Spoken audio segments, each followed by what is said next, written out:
Hey guys, what's up? My name is Sean Winnie. Today, tara't pag-usapan natin itong pagpo-file ng COC ni Erwin Tulfo today, Sunday. O, diba? Ayon dito, Erwin Tulfo vows to focus on middle class if elected senator. O, diba? Tiyan mo yung ngiti niya, ngiting aso. Puta. Nakakabuisit. Sorry naman kung nakakairita lang talaga yung mukha mo rito. Para kang nakakaloko. So, ayon nga dito, kaya Congressman Erwin Tulfo on Sunday said that he would prioritize the welfare of the middle-class Filipinos should he win a Senate seat. O, di ba? Kakaiba ang kanyang campaign promise. Middle class naman. Kayo nga matanong ko, anong klaseng tulong ba ang pinagbibigay nitong mga to for the last couple of months? Simulang umupo siya as nominee. Ano bang tulong ang binibigay niya? Ano ba definition ng middle class? Guys, isa sa mga nabasa ko, very recent lang, no? Ang middle class daw, pakita natin. Ha? Hanapin ko, wait lang. Diyan lang kayo.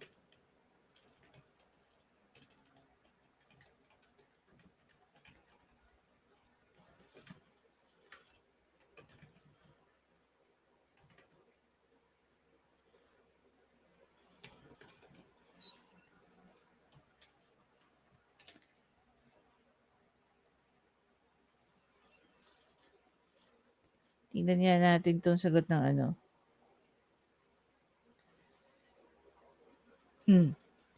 Sabi dito sa binabasa ko ngayon, in the Philippine society is generally categorized into the three primary social classes based on income, education, and occupation. Middle income class. The class consists of individuals and families who have a stable income that allows them to afford a comfortable lifestyle. They typically have access to education, healthcare, and other essential services. The middle class is often seen as the backbone of the economy. So, anong klaseng tulong ang ibibigay ni Erwin Tulfo sa middle class? Kung meron lang, sa totoo lang, kung meron man, no, pinapakinabangan ang middle class, yan is ang sector ng education. Marami pong middle class ang nag-aaral sa mga state universities at saka colleges na binabawasan yun ng mga pondo. I think for 2025, nag-cut sila ng 14 billion something in total sa iba't ibang klaseng state university, including na dyan ang UP system. Do you really think kaya niyong mauto ang mga middle class sa mga paayudan yung 5,000? 'Di ba?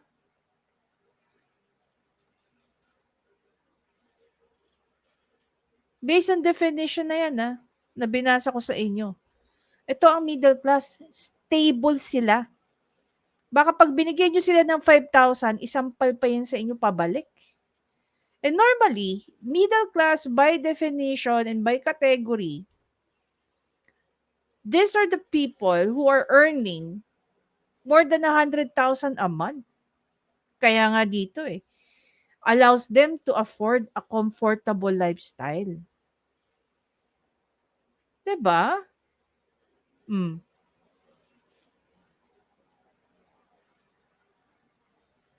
Prior to that, tignan niyo tong sinabi ni Erwin Tulfo about 6 months ago.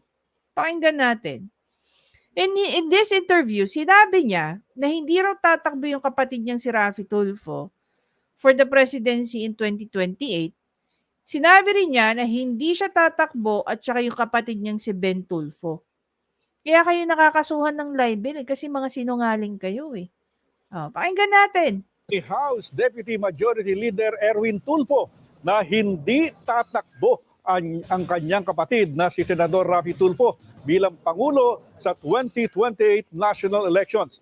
Ito'y matapos lumabas ang Pulse Asia Survey na isa ang senador, si Raffy Tulfo, sa napipisil na susunod na presidente ng Pilipinas. Sinabi umano ng nakatatandang kapatid ni Congressman Tulfo na malaking sakit ng ulo ang ideya ng pagtakbo sa pinakamataas na posisyon sa bansa.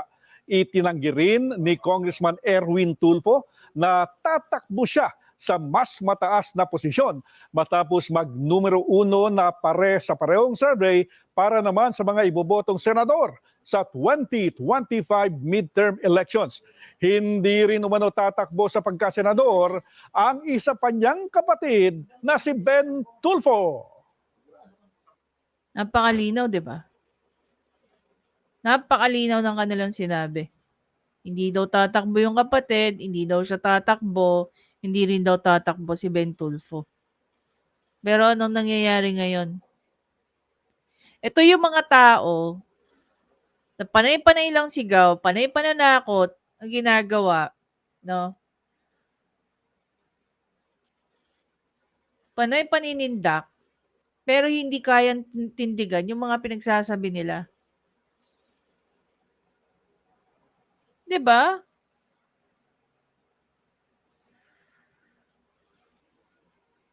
Pag tumawag yung mga yan sa mga ano na lang, kung ano sinasabi sa kanilang, baka nakakalimutan nyo. Yung ginawa niya sa isang DSWD secretary din. Ako, sa totoo lang, at that time, pabor ako sa kanya doon. Kasi may tatanong lang naman siya. Pero dahil yon, walang sinisino. So you have to go to the process. If you wanna talk to me, you go ahead, kumuha ka ng appointment. But then again, dapat as a public official ka, doon sa DSWD secretary na yon, na binalikan siya ng mga mistanon, ng mga kabaro. Oh, 'di ba? Natakot din sila. Hindi lahat ng tao kayang banggain ng mga 'to eh. Meron silang kinakaya-kaya, pero pagka yung mga talagang kailangan nilang harapin, wala na. As simple as this. Sinabi hindi raw tatakbo. Pero hello, andito na tayo. 'Di ba? Tapos naglulutangan na kung gaano kabobobo 'tong mga Tulfo. Si Ben Tulfo was trying to what? To undermine the Constitution about political dynasty. Ito naman sinasabi, wala raw batas. Nasa Constitution, wala lang enabling law that will prohibit it. Pero it's already in the Constitution prohibiting political dynasty. Kailan pa ba ang kailan pa ba yung Constitution na yan? 1987 Constitution yan. Tapos bakit sasabihin ni Erwin Tulfo, wala naman daw batas? So, anong tawag mo dun sa Constitution? Di ba yung batas? Diba? You don't even know your Constitution? Kung anong mga nakasulat sa Constitution para sabihin yung walang batas? Walang enabling law. Yes. Pero merong batas na nagsasabing pinagbabawal. 'Di ba? Imagine mo mga ano pa 'to, mga lawmakers pa 'tong mga 'to, Hindi nila naiintindihan kung ano yung nakalagay doon sa loob ng Constitution. Alam mo yung worst part diyan? Ito. Naalala niyo ba, ako, ito, in all fairness naman with Erwin Tulfo. Kung meron man ako naging paboritong DSWD secretary, si Erwin Tulfo na yun. 'Di ba? Kaya nung hindi siya na-appoint as the secretary, nasad ako. Tingin ko pa nga siya yung pinakamatinong Tulfo eh. Sa totoo lang. Sa programa ng tatlo, ni Ben Tulfo, ni Erwin Tulfo, tsaka ni Raffy Tulfo, siya pinakamababa ang pinakamababa ang viewership. Siya may pinakamababa na tawag dito, na subscriber. Pero gusto ko siyang trumabaho kasi nakikita ko nagtatrabaho lang talaga. Yun talaga nagpa-public service talaga. Walang paninindak na ginagawa, walang ganun. Plain and simple lang. 'Di ba? Kaya of all the Tulfo, no, to be honest, siya yung nagustuhan ko sa lahat ng Tulfo. Pero sa ginagawa ni Erwin Tulfo ngayon, wala eh. Tulfo ka pa rin eh. Lumalabas yung pagka-Tulfo mo. Although worse, of course, si Raffy Tulfo. Si Erwin Tulfo yung lesser evil baga as a Tulfo. dito, sa papanoorin natin, paano, although his conviction is in 2008 pa. Ito nga yung ano eh, nung kumuha ako ng election law last year, ito yung tinanong ko sa prof ko tungkol dito.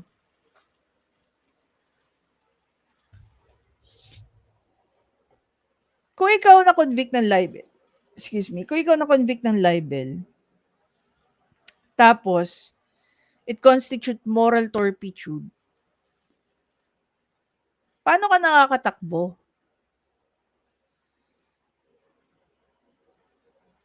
'Di ba? Paano ka makakatakbo? Actually, may tinatawag na ano diyan eh, 'pag ikaw na-convict, within 5 years, hindi ka pwedeng tumakbo.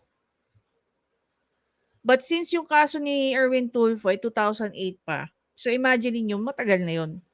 But the question there is that, yung moral turpitude kasi, ang conviction ng libel, okay, ay nag-aano ng moral turpitude. Which is by law, ipinagbabawal din. So, how are you going to construe that? 'Di ba? So, ibig sabihin ba, after 5 years, pwede ka nang tumakbo kahit yung naging kaso mo, yung conviction mo about libel, nagko-constitute ng moral turpitude. Parang baliwala na lang din ba yon? Pero pagdating sa Commission on Appointment, hindi nila binabaliwala yon. Kasi kung hindi nila kung binaliwala nila yon, dapat naging DSWD secretary siya. Hindi eh. So, anong nangyari, 'di ba? Nung hindi siya naging DSWD secretary, pinasok siya nila Raffy Tulfo sa ACT-CIS.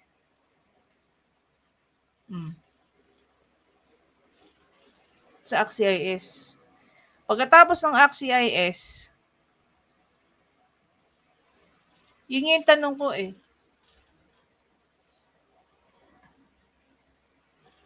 Pati ba yung ano niya? Pero yung conviction niya, of course. Hanggang kailan yan? Kasi kung 2008, naungkat pa ng Commission on Appointment, perpetual ba yung conviction niya? Nagbayad naman yung tao ng fine. Na-serve niya na yung time niya siguro. 'Di ba? So, yun yung mga malaki nating question. Another question is, etong si Ben Tulfo actually, meron ding nag-file ng cyber libel. Cyber libel ba o libel case? Dali, tingnan lang natin.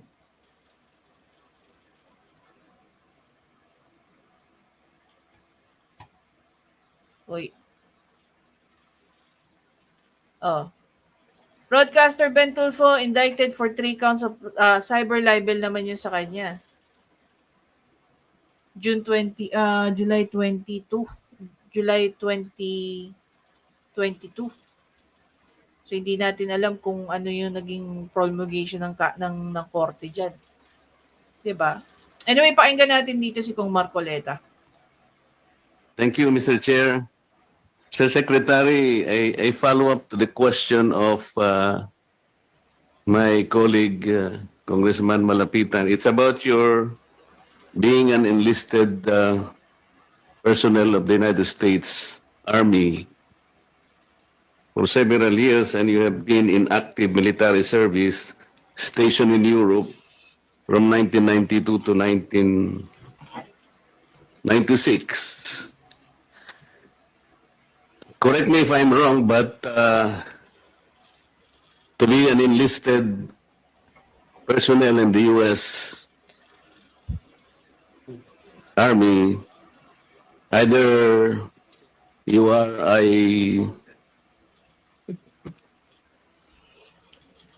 citizen by birth, meaning to say you are a U.S. citizen, or you have acquired U.S. citizenship by naturalization, or that you are a lawful permanent. So, isa pa yung concern na yan, yung citizenship niya. no? Isa pa yung naging concern niya citizenship maliban dun sa conviction niya ng libel. President, uh, under what circumstances did you, I mean, what is the status of your citizenship when you were enlisted member of the U.S. Army and when you serve as an active military service station in Europe, sir? Mr. Chair, with all Yeah. due respect, Senator Estrada. Congressman Marcoleta, I think the good secretary has asked for the executive session with regard to your Okay, question. okay. Maybe And we can- there's another we can, question. jump to Oh, bakit humingi ng executive session pagdating dun sa kanyang citizenship? You cannot be a public official if you're not a full Filipino, 'di ba? So, kumusta na citizenship ngayon? Isa ba yan sa i-question? Yung citizenship ni... Imagine niyo, no? Sa bagay, we don't know. We don't know kung na-denounce niya na ang kanyang... Sa pagkakaalam ko, pag ikaw nag-join sa military sa Amerika, automatic, okay, kailangan mong i-denounce ang iyong citizenship sa Philippines. If you're a Filipino, kasi kailangan mong magkaroon ng allegiance sa Amerika. Kailangan mong ma-assure sa kanila ang loyalty mo. So, isa yung sa requirement nila is i-denounce mo ang Filipino citizenship mo para maging US, alam mo yun, maging PR ka, tapos maging US citizen ka. Okay? So, ito, hindi nasagot. Hindi natin alam kung dinenounce ba niya yan, or what, no? Imagine niyo naging secretary na siya ng DSWD at the same time naging nominee siya. Kaya siya naging congressman. Okay?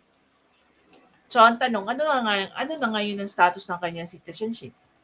to another question.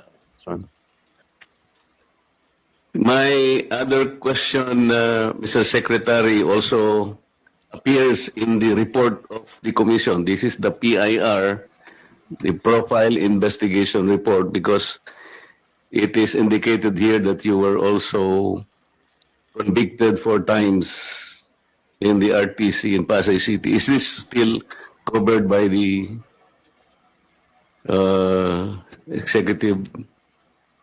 So it was centered only on the citizenship. Okay. Can I answer that, Your Honor, Mr. Chair? Yes, please, Mr. Secretary. That case is related to my profession as a journalist, Your Honor, Mr. Chair. There was a conviction, that's correct. But it is because of my line of work as a journalist. It's a libel, 4 counts of libel. Same individual, Your Honor, Mr. Chair.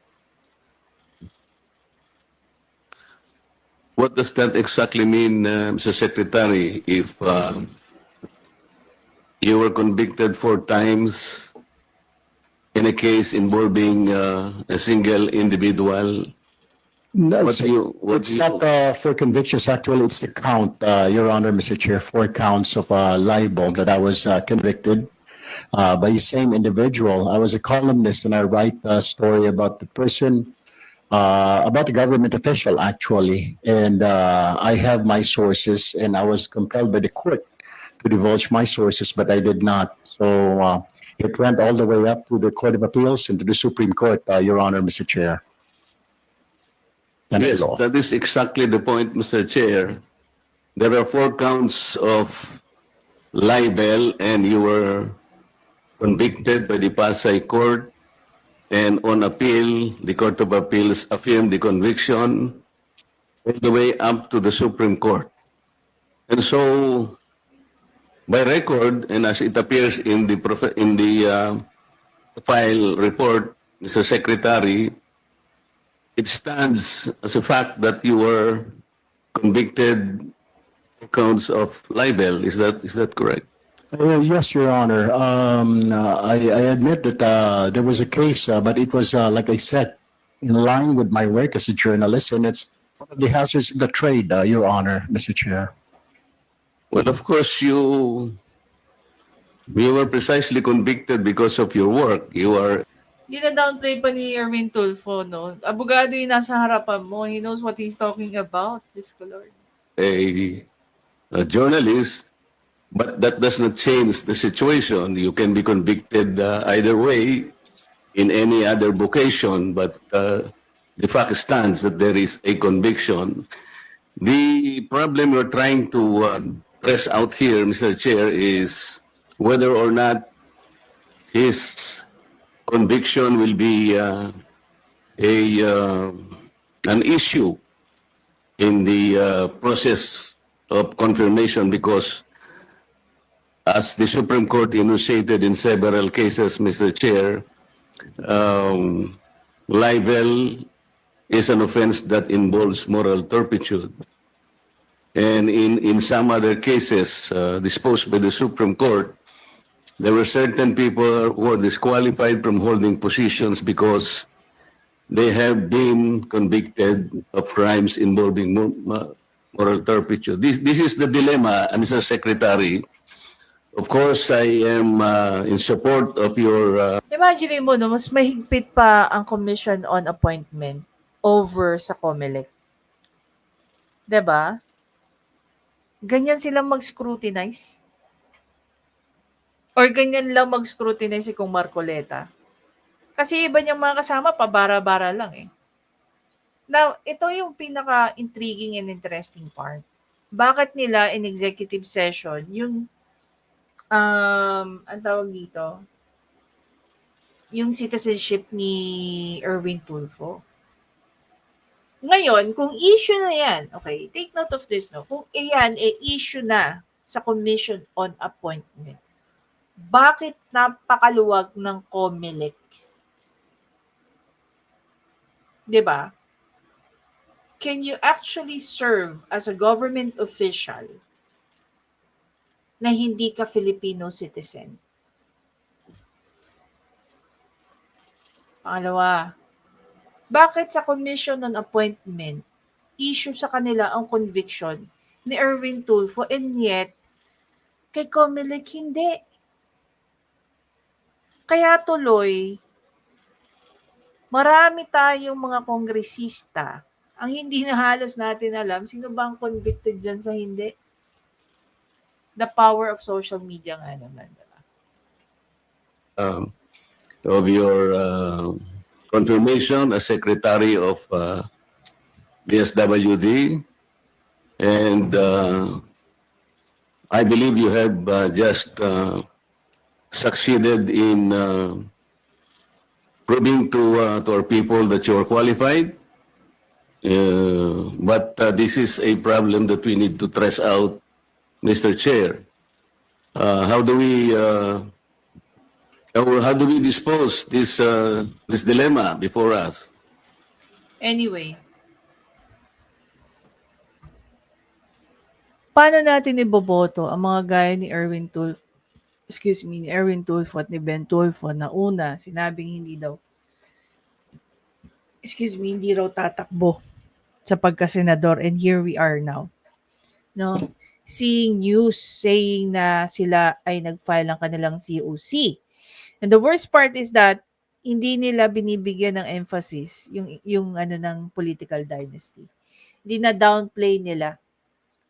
'Di ba? Hindi na downplay nila. And honestly, I'm not the brightest or maybe the smartest, pero I really find it very stupid the way they were answering about the political dynasty. 'Di ba?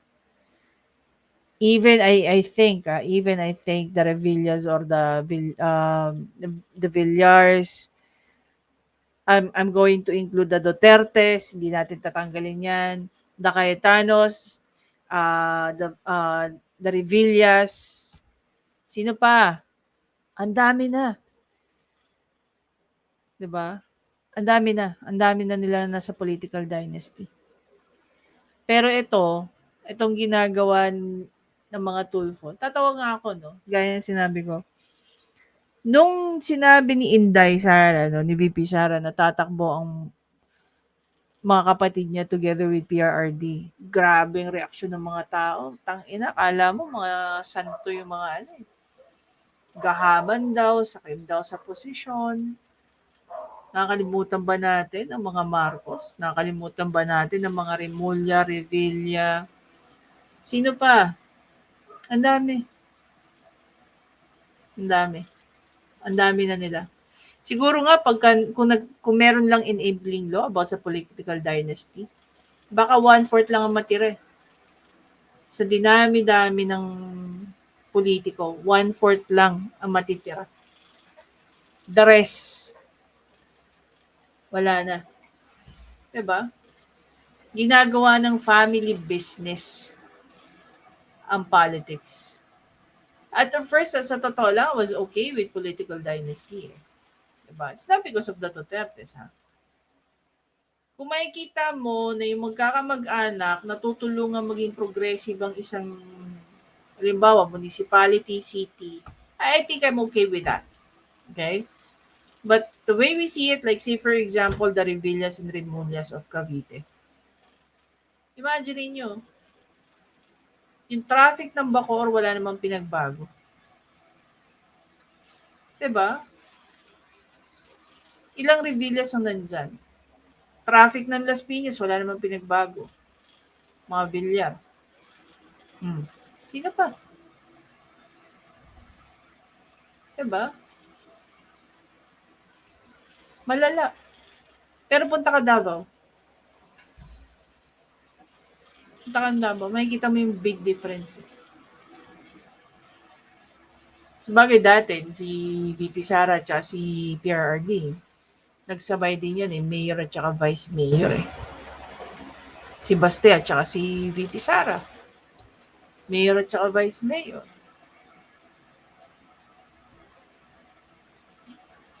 Ang maganda lang sa tandem ng mga Duterte, mas lalo nagiging maayos yung lugar nila. Siguro kung hindi lang naging presidente si PRRD, baka mas maganda pa ngayon ng hindi naging presidente si PRRD at hindi naging vice president si VP Sara. Ang ganda, mas maganda ngayon ang Davao. Diba? Hindi ko inaano si Mayor Baste. What I'm just trying to say is that if VP Sara was able to continue or PRRD was able to continue with him being the mayor of Davao, ibang-iba. Although kasi, the difference between them is generation So, technology-wise, nung pumasok na si VP Sara, mas lalong in-emphasize yung power ng technology. The way, I remember even before she become the Vice President of the Philippines, isa sa mga gusto niya mangyari is that ang Davao is maging smart city. I even saw one video about that. Diba? Anyway, going back to the Tulfos. Wala kang, nung una, just like what I said, akala ko maverick to si Erwin Tulfo or unicorn. When I say that, it means one of a kind, si Erwin Tulfo.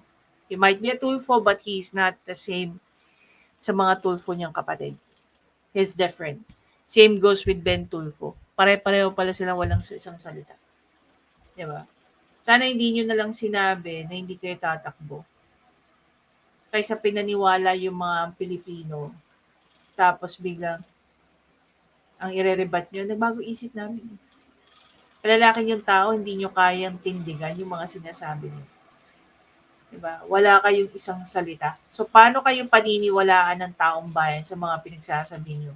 Kung as simple as hindi kayo tatakbo, hindi nyo kayang tindigan. Diba?